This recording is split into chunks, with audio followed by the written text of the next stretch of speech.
guys, welcome to my YouTube channel. So palitan natin yung filter na to. Kasi ano siya hindi siya smooth. So let's go, wait. Yan, smooth na ata to. Yan, okay. So for today's, gagawa tayo ng bracelet. Ito guys, bibilangin natin sila kung ilan sila kasi mag-online ako at aano ako sa TikTok magla-live at saka ibebenta ko po to. Dapat may isang matitira. Okay, 1, 2, 3, 4, 5, 6, 7, 8, 9, 10, 11, 12. So magtitinti na sila. Gagawa na po tayo. So wait lang po guys. Tapusin ko lang po muna yung pag-accessories. Kasi po ito po yung ating mga gagamitin.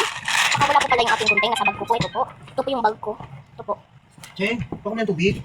So ayun nga po guys. Nahanap ko na pang aking gunting. Ayan. Nasisira nga po to. Oh, nasisira po siya talaga guys. Yung pagka-deliver nasira nga to agad. Joke lang, ginagaya ko po si Ate Erica. Sa Facebook lang po yun. Hindi ko po nanonood din sa YouTube. So, ay ito po.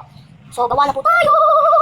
Ayan nga po guys, natapos na po natin pero kulang pa po. Bracelet lang yung gagawin natin, hindi po sing-sing. Ano ba yan? Let's go, gawa na po tayo. So ayan, nagawa na po natin. Ito na nga po pala siya guys, nilagyan po natin siya ng accessories para maganda. Yan nga po, good nga po siya eh. Gawa na ulit tayo, dito banda po, dito banda, okay? Tapos sasamahan ko kayo, samahan niyo ako magtali, okay? Gawa na po tayo. Yan, tapos na nga natin mga beshi. Ito nga, tataliin na natin. Mahirap to itali. Yun nga, ito nga tataliin na, wag na kayo magreklamo. Char. Sa mga bashes ko dyan, noong nagsayaw ako na nakakulay yellow ako, ba't kayo nagalit? Akin yung at least cute eh, diba? Ba't nyo ako binabashes? Ba't nandito kayo sa vlog? Kaya sa channel ko? Huwag na kayo manood kasi basho naman kayo, diba? Tama? Hindi naman kailangan magbashes kung ganito na yung mukha ko eh. Eh bakit? Kung filter lang to, huwag kayong magalit. Hindi naman ako nagagalit sa inyo ah. Bakit? Oh. Ito na, tapos na.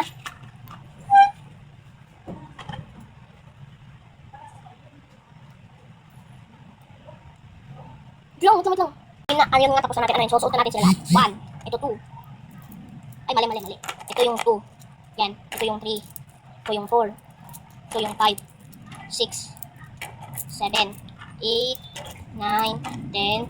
11. 12. Tapos na nga natin sila lahat. So, for today's vlog ay tapos na po tayo. Hubarin na po natin. Yung mga gawa ko po dito, mapuputol. Maayos po yung pagkaayos ko dito. Pagkaayos! Ito na nga hubarin na. Order na kayo ng mga ganito. Order na kayo ng ganito dali. Maganda ko sa 5 years old, 10 years old, 15 years old, 8 years old, 9 years old. Bagay po ito, pati sa mga marunong na bata pa po, pwede po itong ipagamit sa kanila kung para may lipagat po sila. Kunwari, 5, marunong na po sila. 6, marunong na po. 7, marunong na po. Ako po, 8, marunong na po gumawa. Kaya madami po akong nagawa. Ayun nga, may nahulog na isa. Ito lang naman pala yun eh. So, gagawa naman po ko ng sing-sing. Comment down below kung ano pang gusto nyo igawa. Pink or white or blue. Kasi kunti na lang po yung white ko. So, babay mga beshi! Bye-bye!